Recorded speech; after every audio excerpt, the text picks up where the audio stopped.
Жақсы, сау бол. Пока. Аха. И жанымыз. Міне қазір таңғы сағат 3. Біз Каппадокияға шығып бара жатырмыз. Міне біздің таксиіміз.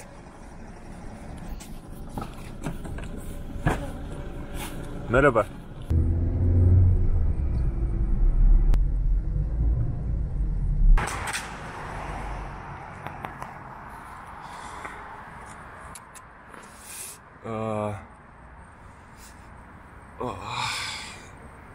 Не істейміз, үйге қайтайық па? Үйге қайтайық. Сосын барамыз. Шақырдыңыз ба? Менің телефоным қойда? Мен ақшам қойда, және тастап кетті мына жерде қалтымда ақшаңыз отырған.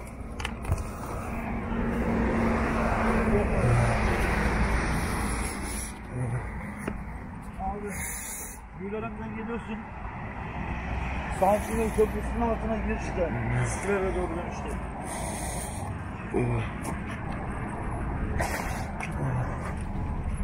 Шикош бәрі сізде жақсы болса болды екен. Мен сені ойындап тұрмын. Үйге қайтайық. Ағаның несі жағдай нашар екен. Подушкасы да атылмады ғой. Қағылды, қатты соққымен. Ата іштерге.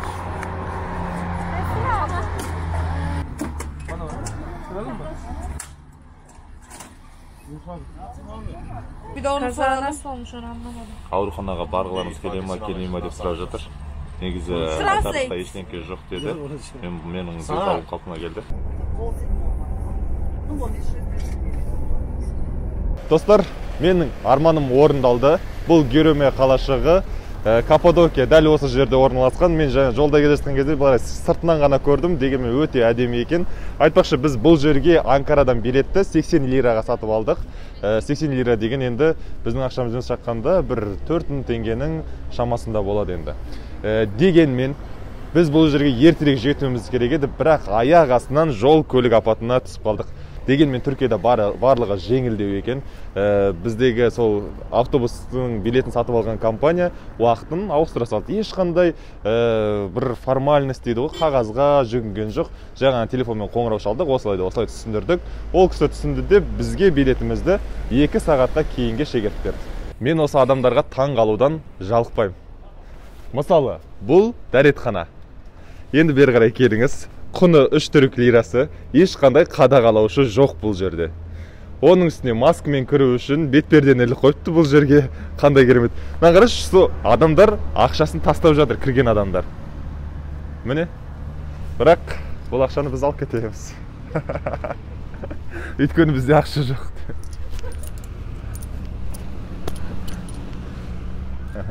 Қазындайым. Каппадокия негізі 60 миллион жыл бұрын пайда болған. Менің артымда тұрған үңгірлер, енді бұларды қалай атайтынымды білмей тұрмын. Үңгір дейін десем, үңгірге келмейді, үй дейін десем, үйге келмейді. Үңгір үй деп айта берейін, бірақ бұлар неден топырақтан жасалғанда, топырақты, үгілмелі. Мысалы қарап көріңізші. Міне мынаның бәрі біздің ғана саз балшықтар болшы еді ғой. Мынаның бәрі үгітіле береді. Сосын бұл жерде қанша тайпалар мекендеген. Оларға енді пана болды десек те болады. Табиғаттың өзі жасап берген үйлер. Вулканның атқылауынан пайда болған. Енді Каппадокияға келдік біз. Осы жерді аралап үлгеру үшін көлік керек. Ол көліктің біреуі ат, мысалы. Міне менің сол жағымда аттар тұр. Бұл аттардың сағаты 50 лира. Бұл аз ақша емес.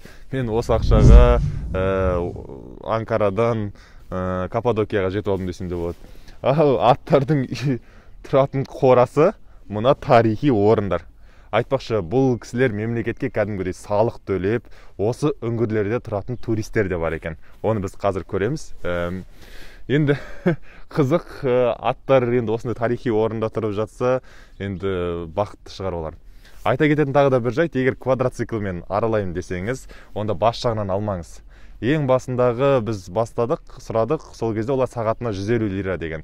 Кейін аяқ жағына қарай, ортасына қарай келіп едік, олар 100 лираға түсірді. Енді қазір біз соңғы жағына барып 50 лираға тауып аламыз деген ойдамыз. Бірақ енді квадроциклмен аралауда өте тиімсіз. Егер сізге жай қаланы көрем десеңіз, әйтпесе маған түсірілім жасау керек. Тоқтап, түсірілім жасауыма кемінде жарты сағат уақыт кетеді әрбір жерге. Енді оның барлығына тоқтай берсем, мен енді ақшаны далаға төлегендей боламын. Сондықтан оны төлейтін ақшам да жоқ, шынымды айтайын. Сондықтан қазір жаяу аралап, мына жақта қалааралық автобустар бар екен, аудан аралық. Сол автобустарға отырып, барынша сіздерге ең арзан әрі ең тиімді жолды көрсетемін.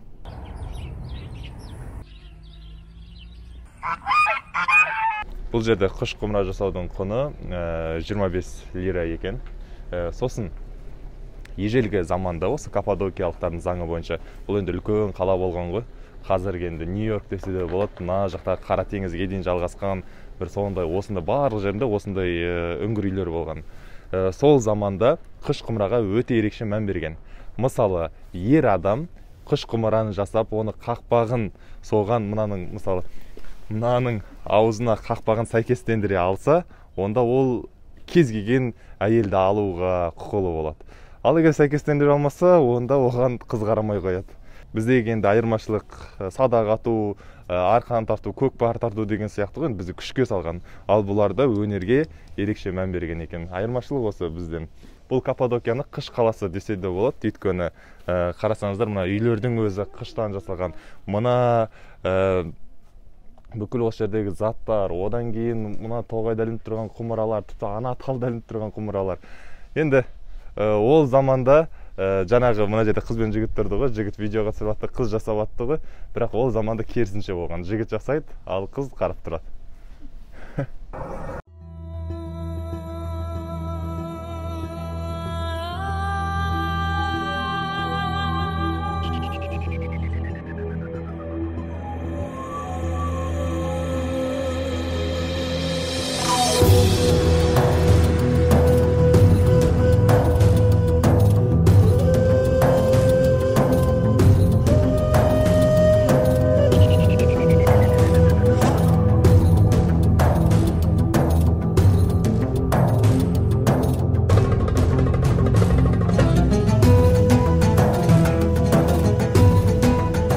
Каппадокияның ең төрінде орналасқан ашық аспан астындағы музей.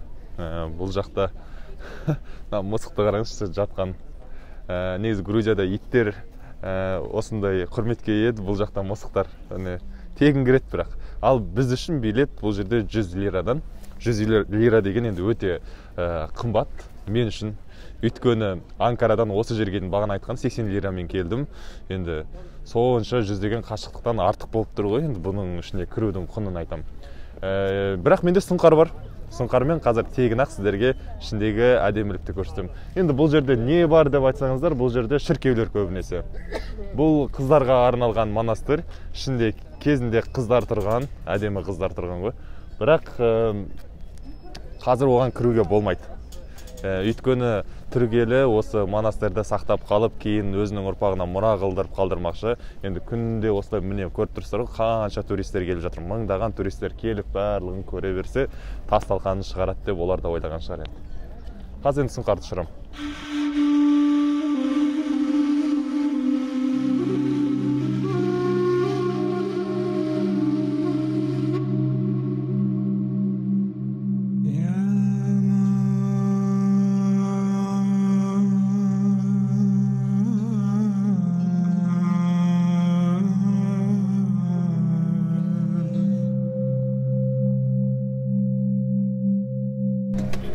Осыны күткен мен баяғыдан бері ше, осы Түркияға келген кезде осы балмұздақтар қашан алдына шығады деп, міне шығып тұр, құны 15 лира екен. Фисташки, карамель, шоколад, стевия, лимон, черника, роза. Черника. Опа! Хоп! Айспрем!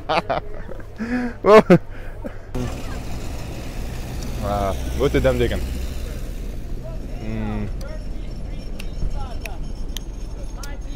Күшті екен. Сіздікі де дәмді ма? Дегустация жасап жүресіз? Ғажап. Біздің балмұздақтарға ұқсамайды дәмі. Мүмкін мынандай әдемі қалада болсын, тауда болғаннан кейін ба. Каппадокия негізі маған өте қатты әсер етіп жатыр. Бұл жерге келген адам бірден қиялға ерік береді. Мысалы, мен қазір ғашықтар аллеясында кетіп бара жатырмын. Бұл жерде Түркияның болсын, әлемнің болсын, ғашықтары келіп, некесін қияды. Міне мынаның ішіндегі сияқты той көйлегін таңдайды, фотосессия жасайды. Міне мен де өзім болашақ жарыма арнап мынандай сыйлық алдым. Қане өздеріңіз көріп баға беріңіздер. Міне шар Каппадокияның белгісі ретінде. Ал ішіне қарай кіріп көрейік. Hello, merhaba. Yes, please. Болады ма кіруге? It is busy. Busy? It's 2 hours. 2 hour. 1 hour, how much? 25 minutes, one person, 10 euro. 25 minutes, one person, 10 euro. Окей, euro. Бұл енді бір 80-90 лира, 100 лира. 100 лира, да. Bunların 20 dakika var. Міне, осының ішінде, міне, көресіз. Міне осындай әдемі локацияда суретке түседі.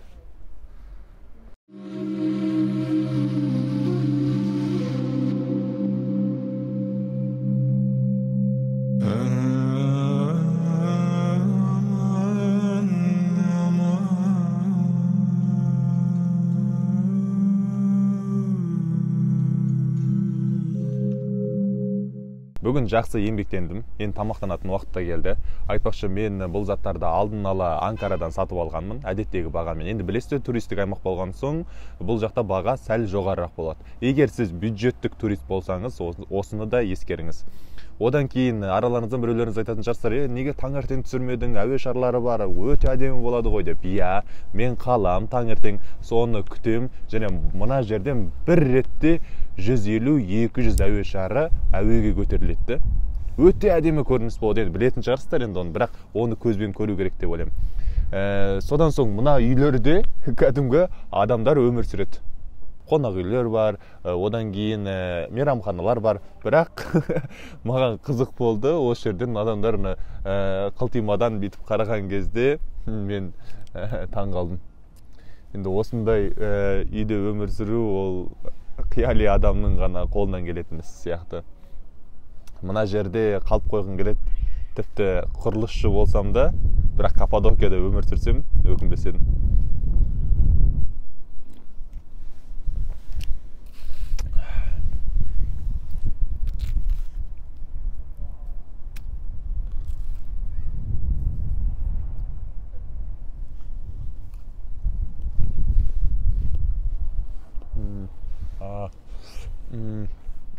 Ернімай.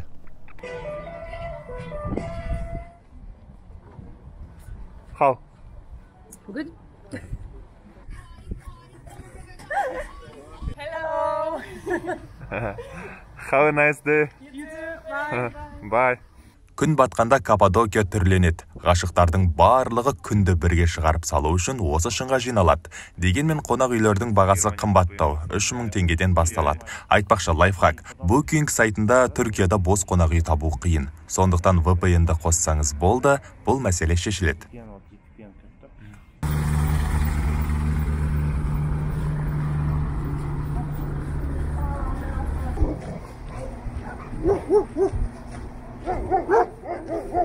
Бұл әдемілікті көру үшін және әуе шарымен ұшу үшін таңғы сағат 5-те тұруыңыз керек. Өйткені 5:30-ға дейін ол жерден 1-2 шарлар әуеге көтеріледі. Дәл қазір сағат 6. Менің артымдағы көрініс көріп тұрсыздар ғой, міне, өте әдемі. Бұл жерде ұшу құны $100 екен. Менде білесіздер ме, қара күнге сақтаған $100 бар еді ғой. Соны пайдаланайын десем, бірақ ол әлі де керек болып қалатын сияқты. Дегенмен менің сұңқарым тұр. Осы әдемілікті әуеден сіздерге көрсете алады.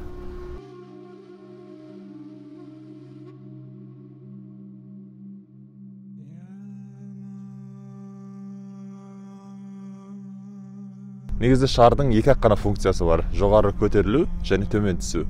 Ал қалған бағыттың барлығын жел айқындайды.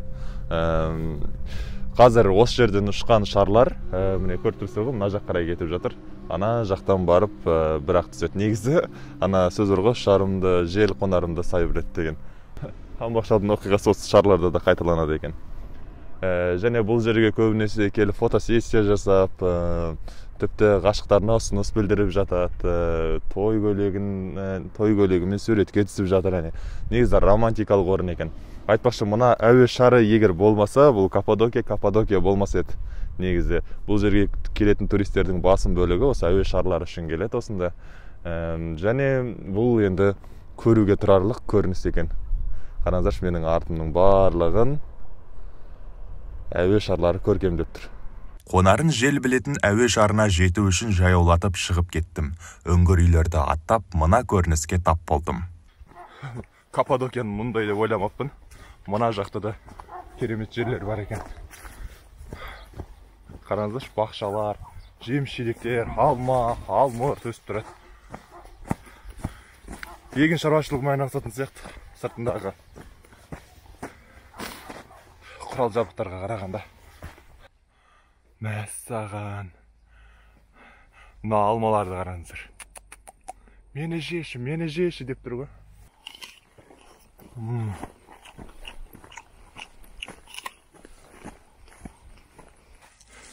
Бұл Каппадокия шаруаларының бақшасы. Ойлаңыздаршы андай. Үңгір үйлердің қасына соған ұқсатып өздеріне үй салған. Соның ішінде тұрып шаруашылықпен айналысып жатыр. Қызық. Мына жолмен бұрын-соңды ешкім жүріп көрмеген шығар. Өйткені көбінесе қоршаулар және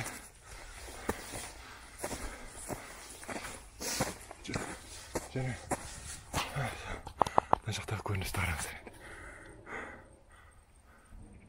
You're from Kazakhstan? China. You are welcome. Hey, have a nice day. Aşırı uçakta buz gibi.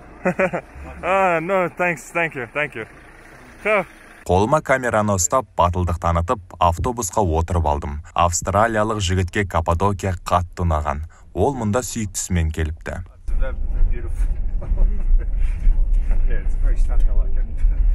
Мен $100-ымның $50 ауыстырып алдым.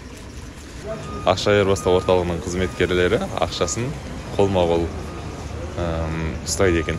Өздерінің сөмкесінде жүреді. Одан кейін сенетіні сонша тіпті қалдырып кете береді. Мысалы, мынау да exchange орталық. Бірақ бұл жерде ішінде ешкім жоқ. Бірақ ашық тұр есік. Қызық. Сұрап Меккенде жолын тапқан ғой. Сұрап Анкарадан автобуспен келдім. Интернетпен отель заказ бердім. Жолда автобустың Wi-Fi-ын қосып. Сөйтіп барған отелі маған ұнаған жоқ, бір түн түнедім. Екінші күні және интернеттен басқа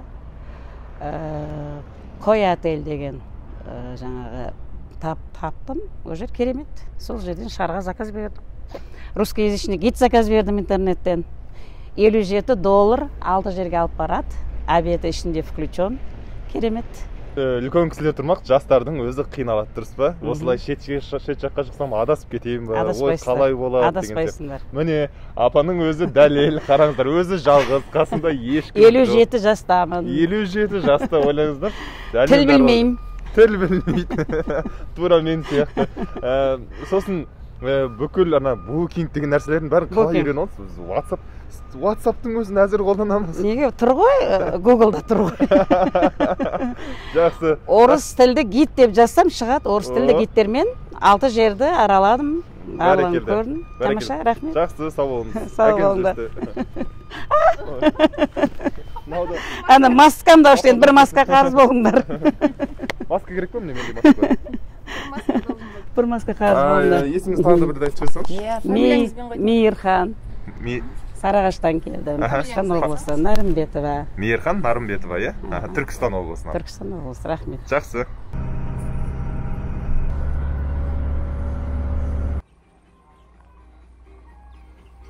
Қарақтарым, менің шалбарым мына жағынан жыртылып қалды. Ілмек келіп алдым. Енді бұл шалбарды осы жерде қалдыру керек. Каппадокияда жыртылған шалбарда арман жоқ шығар. Қош бол, сенімді серігім.